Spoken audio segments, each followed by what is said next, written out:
Teman-teman kelas 5 di seluruh Nusantara. Bagaimana kabar kalian hari ini? Semoga sehat selalu ya teman-teman. Hari ini Kak Kinan seneng banget bisa belajar bareng kalian lagi. Oh iya, hari ini kalian sudah sarapan dan berolahraga belum? Sudah? Bagus. Berarti kalian sudah siap dong ya hari ini untuk belajar. Oh iya teman-teman, hari ini Kak Kinan punya kisah dari teman kita Kimi. Tapi sebelum mulai, jangan lupa ya untuk selalu berdoa agar ilmu yang kita dapatkan bisa berguna dan bisa diterima dengan baik. Nah teman-teman, yuk kita mulai. Semangat!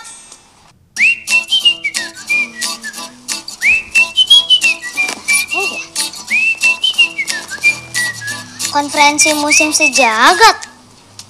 Ayo membaca. Konferensi musim sejagat ditulis oleh Setyaningsih dan Naimatur Rofikoh. Digambar oleh Naimatur Rofikoh.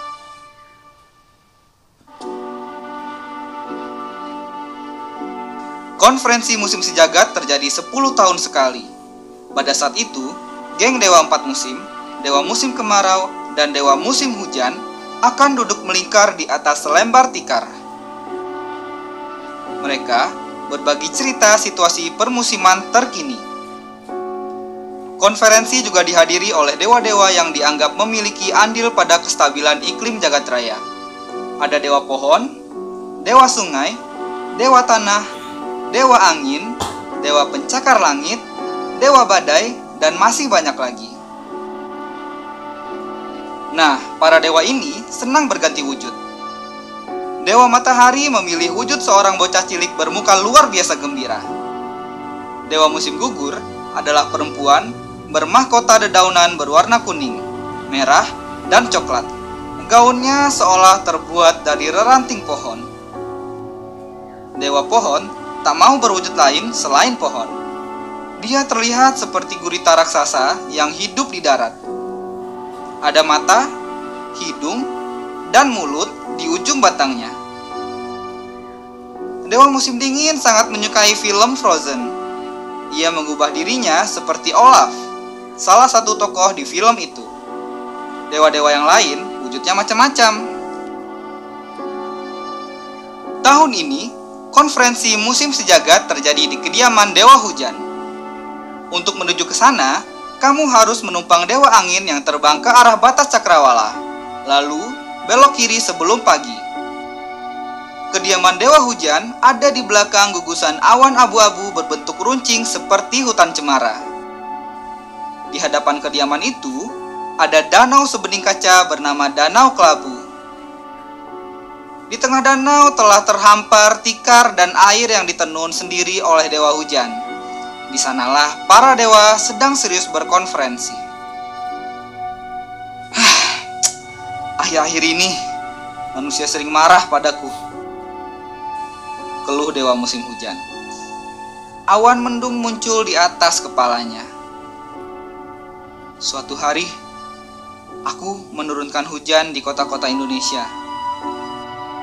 Hujan seharian penuh, air sungai lalu meluap.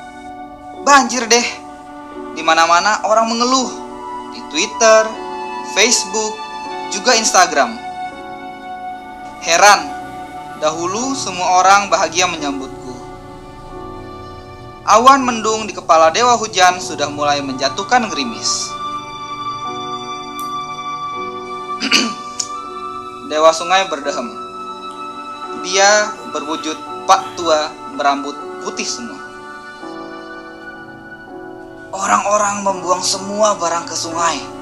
Sampah plastik, kayu-kayu sisa, barang elektronik, kasur, limbah, semuanya. Wajah Dewa Sungai memerah. Aku sangat kesal. Jadi, saat hujan turun, luapkan air ke jalanan dan rumah-rumah. Kalian kira manusia senang kalau aku yang datang? Tanya Dewa Musim Kemarau. Kemarau lebih lama sedikit, mereka sudah membuat berita kekeringan di banyak tempat. Padahal, siapa yang hobi menebangi pohon-pohon itu? Mereka juga membangun terus-menerus. Mereka menutup tanah dengan aspal dan semen. Aku makin sulit menumbuhkan pohon-pohon. Kata Dewa Pohon. Daun-daunnya menunduk layu. Dewa Beton dan Dewa Pencakar Langit diam saja. Mereka dewa muda, baru muncul saat manusia mulai membangun gedung-gedung tinggi, dan semua bangunan dan jalan berbahan beton. Tenanglah teman-teman, Dewa Badai tersenyum. Para dewa tahu apa yang akan dia lakukan. Mereka tidak selalu setuju dengannya. Aku bisa membuat badai yang sangat dahsyat. Akan kuhancurkan semuanya. Begitu kehilangan semuanya, manusia pasti akan sadar. Suasana jadi ramai. Beberapa dewa mengangguk, ada juga yang berwajah khawatir. Tapi Pak Tani, tukang kebun, dan anak-anak masih senang kalau aku datang, kata Dewa Hujan. Anak-anak juga masih senang bermain di sungai, meski airnya kotor dan bau, tambah Dewa Sungai. Mereka juga tidak mau lagi membuang sampah di sungai seperti para orang dewasa. Dewa Pohon pun bergumam. Kemarin si Ipo menangis terseduh-seduh gara-gara pohon jambu di depan rumahnya mau ditebang. Benarkah? Aku akan pergi dari sini sekarang juga. Akan ku cari anak-anak itu. Kalau kutemukan satu saja anak yang membuang sampah di sungai, aku akan mengamuk dengan badai paling dahsyat. Hahaha. Kata Dewa Badai keras. Tanpa menunggu, Dewa Badai melesat meninggalkan konferensi. Tak ada yang sempat mencegahnya. Jadi, berhati-hatilah saat mau membuang sampah, karena Dewa Badai mengintaimu.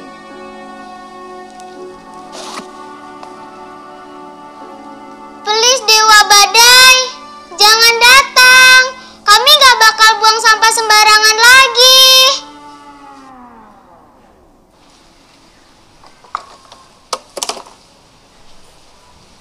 Selain membuang sampah pada tempatnya, memilah sampah juga penting loh teman-teman. Seperti tadi, sampah organik bisa Kakinan gunakan sebagai kompos. Tetapi sampah non-organik bisa Kakinan daur ulang untuk menjadikan lingkungan yang lebih baik. Sekarang, Kakinan mau balik lagi ke laptop.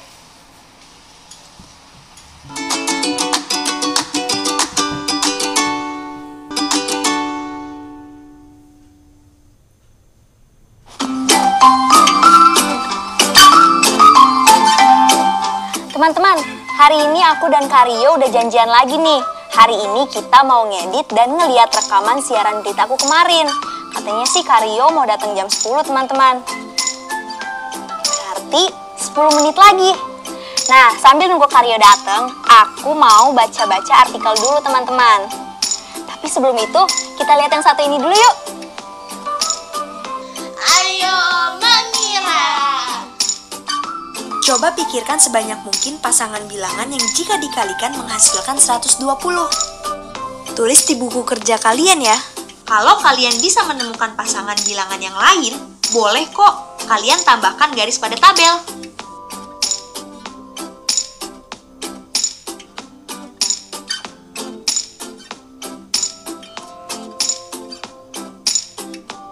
Kita bahas ya. 120 merupakan hasil dari 1 dikali 120 2 dikali 60, 3 dikali 40, 4 dikali 30, 5 dikali 24, 6 dikali 20, 8 dikali 15, dan 10 dikali 12.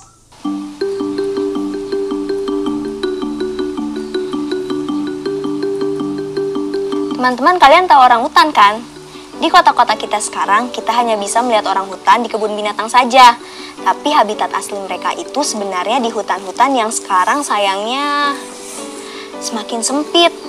Kasian ya. Ayo membaca.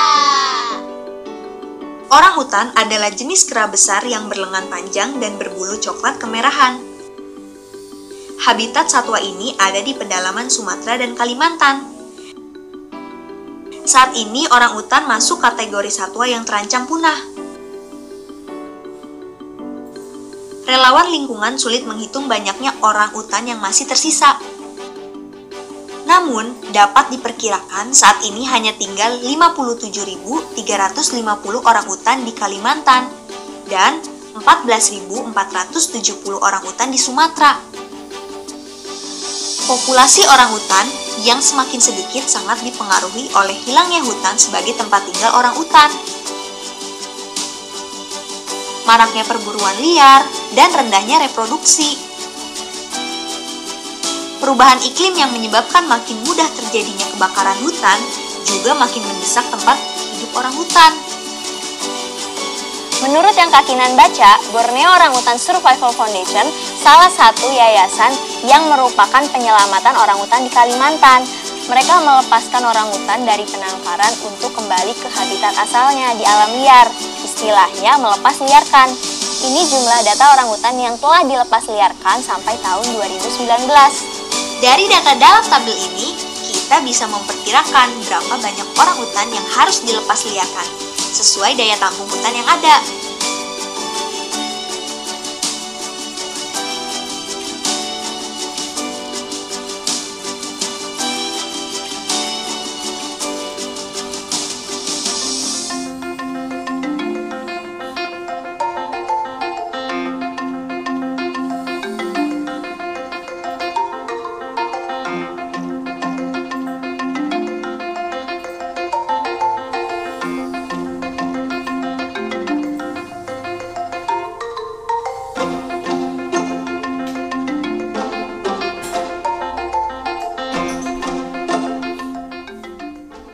Nah, itu dia enaknya menggunakan tabel, teman-teman. Kita dapat melihat data di dalam tabel dengan lebih detail.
Nah, itu Karyo. Sebentar ya. Ayo mencoba. Teman-teman, sekarang coba mengasah kemampuan kita yuk. Coba data hewan khas yang hidup di sekitar rumah kalian dan masukkan ke dalam tabel seperti ini. Kalian bisa menuliskan jenis binatangnya dan kalau ternyata ada banyak jenis hewan di sekitar rumah kalian, silahkan tambahkan baris di tabelnya ya.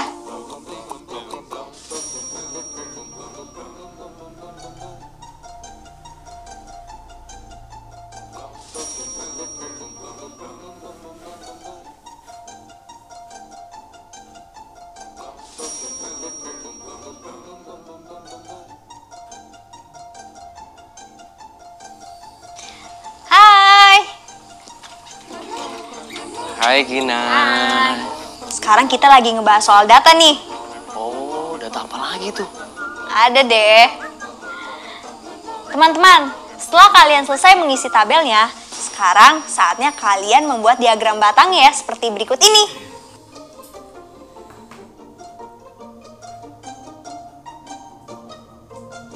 Sekarang kita coba baca diagram berikut ini yuk teman-teman.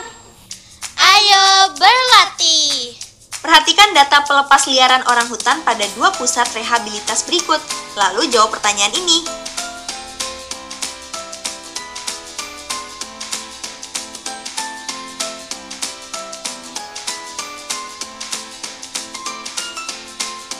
Pada bulan apa orang utan paling banyak dilepas liarkan di Nyarung Menteng?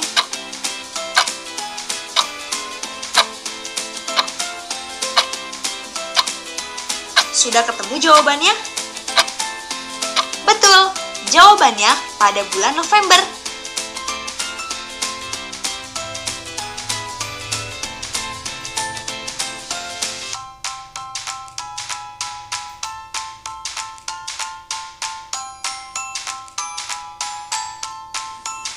Pada bulan apa orang utan paling banyak dilepas liarkan di Semboja Lestari?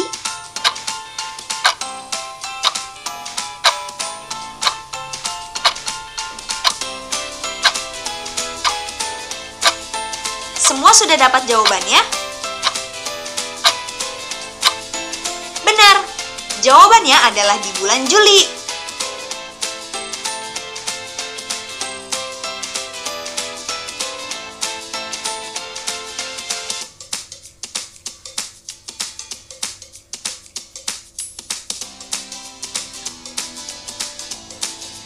Pertanyaan terakhir.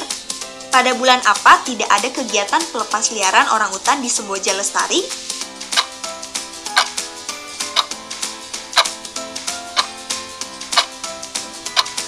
Kalian sudah dapat jawabannya? Iya, betul.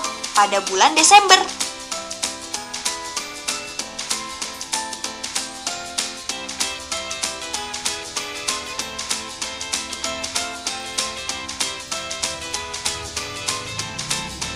Mudah kan membaca data pada diagram batang? Proyek kreatif minggu ini.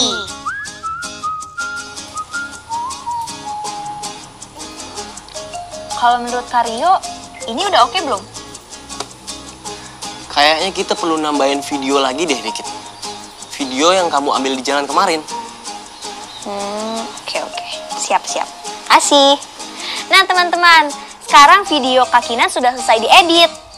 Sekarang, Kak Kinan sedang meminta pendapat Karyo. Kira-kira apa sih yang kurang dari teks berita dan video yang Kak Kinan lakukan kemarin? Kalau berita dan gambar kalian sudah selesai, kalian bisa meminta pendapat orang lain juga, misalnya seperti keluarga kalian. Dan jangan lupa untuk meminta bantuan mereka mengisi tabel seperti ini. Tuliskan di tabel siapa saja yang kalian mintai pendapat, lalu bagaimana penilaian mereka tentang isi berita, gambar-gambar pendukung berita, dan cara penyampaian berita kalian.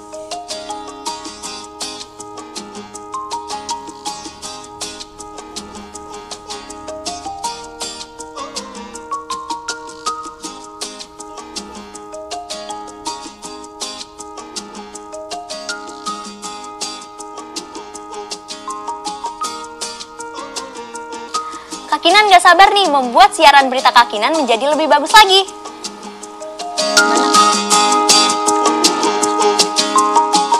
Refleksi.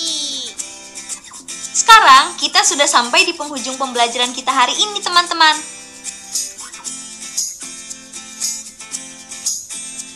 Apa yang bisa kalian petik dari kisah konferensi musim sejagat?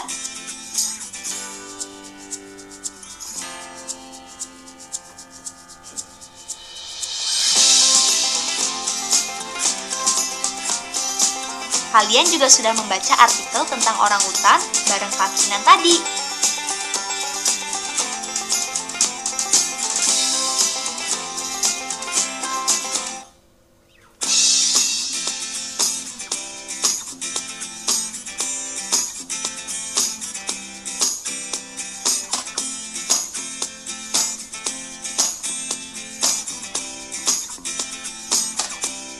Kalian ingat kan bagaimana kondisi orangutan di Indonesia saat ini?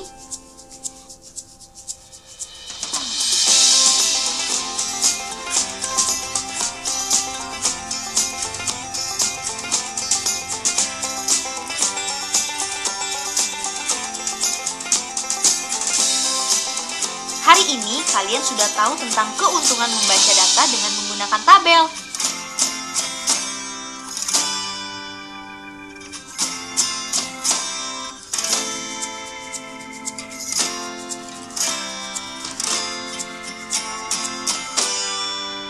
Dan tentu saja, kalian juga berlatih membaca data yang ada di diagram batang.